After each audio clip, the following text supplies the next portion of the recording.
in one word. Well, I've been describing it as a bridge. It's a bit of a bridge from the old sound that I used to do and the new sound that we're sort of starting to create for the next album. So these were the first 4 songs that I kind of wrote for the new record. And yeah, it's just been working with different people. I like to think of it as a touch of where Mediterranean music captures a bit of the same sound of California in the 60s and trying to marry the two sounds together.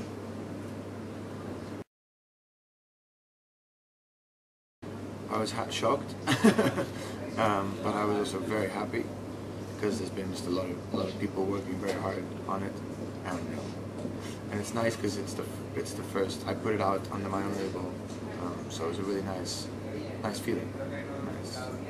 It felt like it was ours, so that was very nice.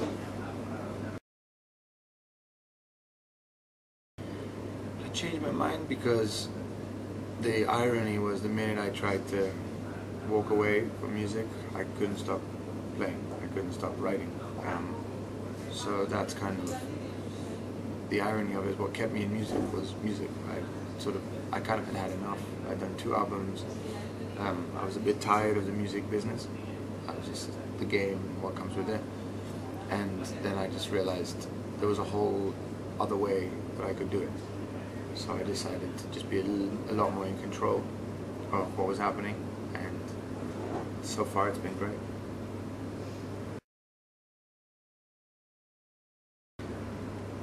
I think it's changed the same way I've changed through the years. I'm not the same person I was.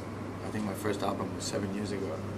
Definitely not the same person, having been through certain things. I think like anybody, you're not the same person you were 7 years. We all change pretty quickly these days. So I think, I hate to use the word, but I think it's evolved. I think I've definitely understood. I used to give a lot of importance to the song. That's all I cared about was the song. Everything else, I was very okay to let it go. Whereas now I've fallen in love with sound and the way songs should sound. Not just the words or the music, but the whole production side and all that. So this EP and the next album is definitely the first time I've really been involved 100% with that. So I think that's changed a lot because I've started bringing in things that influenced me, which is a lot of European music, old music, still from old music, but Italian music, French music, Spanish music. So that's kind of started to show its face in my music.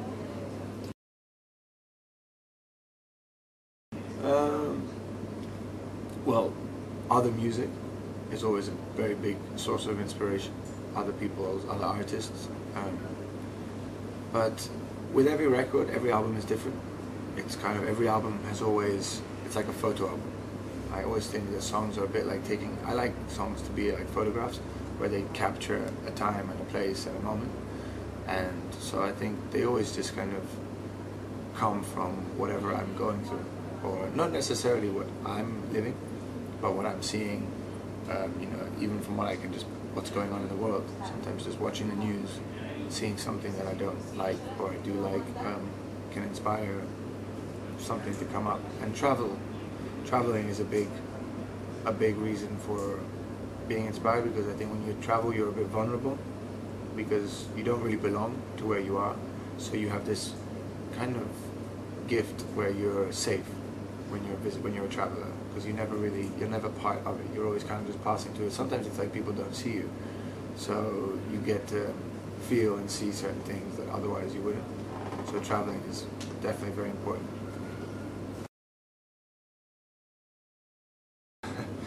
Well, with Bob Dylan, it's just silly. But every guy with a guitar is the new Bob Dylan or something like that. But it's always nice to read those things. But I don't think they're ever. I think it's just to sort of point people in the direction, just to sort of explain what's going on. But it's always flattering, but sometimes it's just lazy.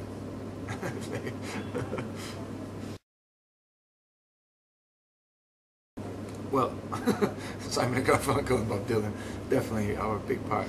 But that was more when I started. For this last record, this last album, I've been listening a lot to a Canadian band called Half Moon Run, they've really opened my eyes and my ears to what can be done with acoustic guitars and electric guitars, and the classic setup and how you can make different sounds. And there's a new album, Broken Bells, just put out a new album, and that has also definitely been a big inspiration. So when it comes to sound, those two albums have been. I'm also a huge fan of the last Haim record, the first Haim record. That also showed me a different way of making music. It was lovely. It was very nice. I met Sienna.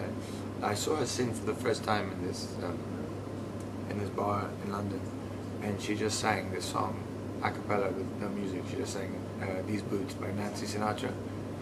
And I remember I was there with some friends, and we were all a bit like, wow, we didn't know she could do that.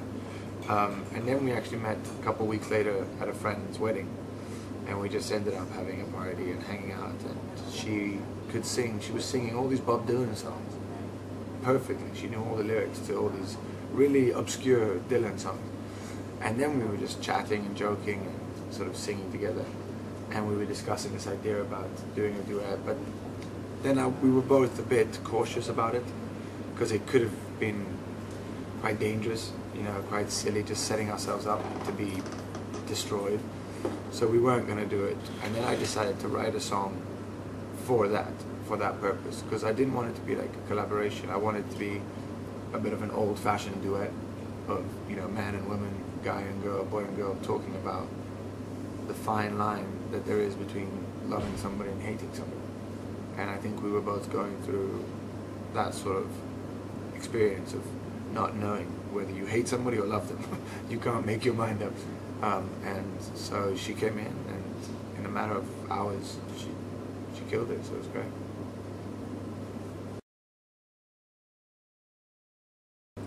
It was amazing to see him at work and understand why they call him the boss, because he is the boss. I mean, he sang for 3 hours, I think, on this night, and you know, he's not a kid, and he was the most energetic performer I've ever seen, and it was just perfect. His band were perfect, he was perfect, the way he interacted.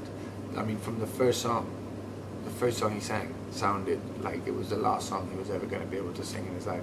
Every song was just 100%, and so it was a good lesson. It was a good experience to sort of see, okay, that's how you do it.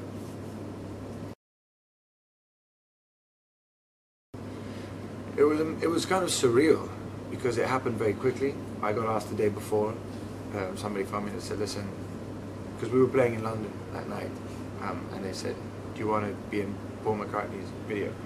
And I hung up. I thought it was a joke. I was like, okay, whatever. And then they actually phoned back and said, no, it's serious. He's getting a bunch of new actors, musicians, and they've asked if you'll be in it. So I thought I would just go and do something silly, but he was there, and I managed to spend 2 hours with him in Abbey Road, and he played the piano for me and sang, and he was able to sort of tell me a few cool stories about Abbey Road. And yeah, it was one of those experiences that I still don't believe it actually happened, but I was lucky because there's actually a video on YouTube of the making of, where it captured this moment when me and him he's playing the piano to me and all that, because I told my friends and nobody believed me. So it was nice to have this proof, and I just sort of emailed the link to this video to all of my friends. Yeah, definitely the coolest thing I've ever done. Well, it's my first concert really in Spain. I've only played in Spain once before, in Barcelona, like 6 years ago. I was opening up for Kareem Bailey-Rae, and so this time is the first time where I'm coming to sort of meet my friends, to sort of see, you know, who here, who knows about the stuff, who knows about the music. So this time I'm actually doing it by myself. I think at this point it looks like I'm going to be doing it by myself, because I always like to meet, when we go to new countries, I like to see what's going on first, face to face, and have kind of like, okay, what works, what doesn't work, and then if it does work, I like to come back with the band. So it kind of progresses, so there's something more every time. So yeah, I think it's gonna be really fun. I'm excited. grateful. I'm very grateful because it's not very easy to get your music heard these days. It's very difficult, especially if you're not doing mainstream music. So these TV shows have kind of created a whole new platform, a whole new stage, a whole new industry within the music industry. And they've been incredibly generous to songwriters, especially singer-songwriters, who don't get, you know, it's hard to get on radio, it's hard to get on TV. I mean, in Europe, forget about it. In England, it's a bit easier. In America, it's a bit easier. But in Europe, it's, unless you're in the top 10 or top 20, you won't get any attention. So these shows, but thanks to these shows, when we come to Spain or when we go to Germany or France, people are showing up to the shows. They're coming, and we're also like, how do you know? And most of them, it's from these TV shows. That was the first thing. So I'm very grateful because I think it's a cool platform. Also because these TV shows now are amazing. They're like movies. They're not sort of crap. They're amazing TV shows. So yeah, I'm very grateful.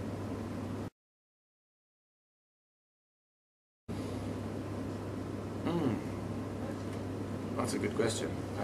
It kind of changes all the time. But like I said, I'm a big fan of Broken Bells, and Danger Mouse is the producer of Broken Bells, and he's in the band. So he's, to me, one of the best producers around right now, if not the best. So yeah, I'll have to say.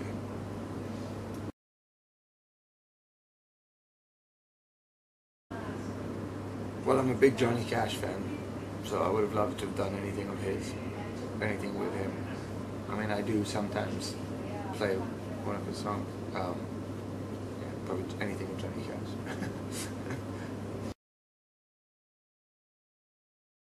Of mine, Half Moon Run. It's a song called Full Circle, and that's just been, I think my iPod's even sick of it.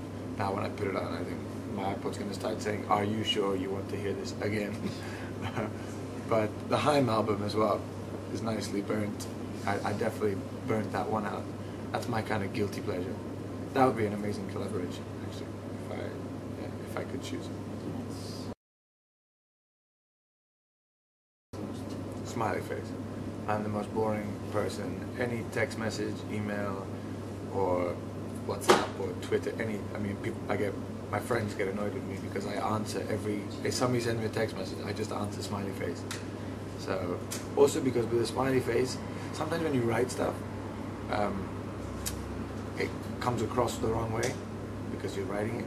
So sometimes you can be saying something cheeky or a little bit, and it can come across as a bit rude or bad. But if you put a smiley face at the end of it, you can say whatever you want. So that's my safety when it comes to social media, smiley face. I think the actual album will be early next year. But so this EP we're going to be kind of working over the summer, and then hopefully we're going to put out a single at the end of the summer, and then maybe another EP, and then the album. But that all changes. That can all change.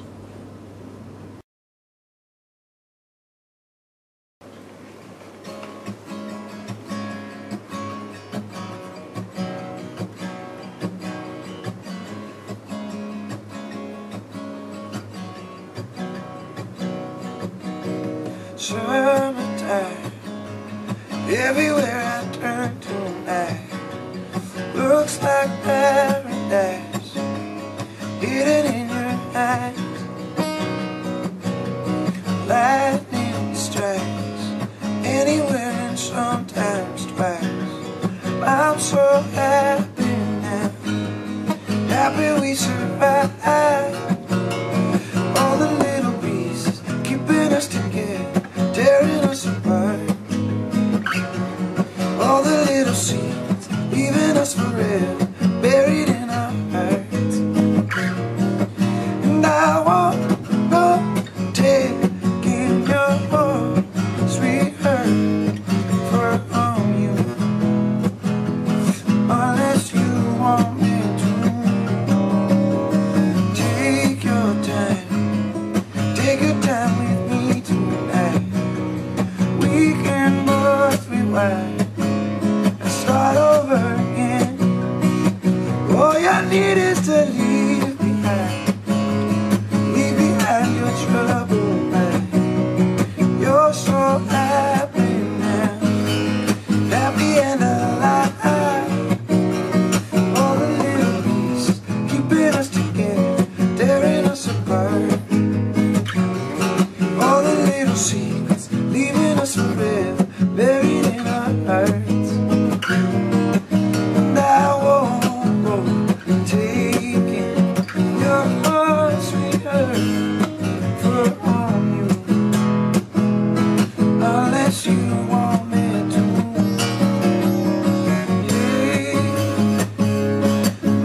my,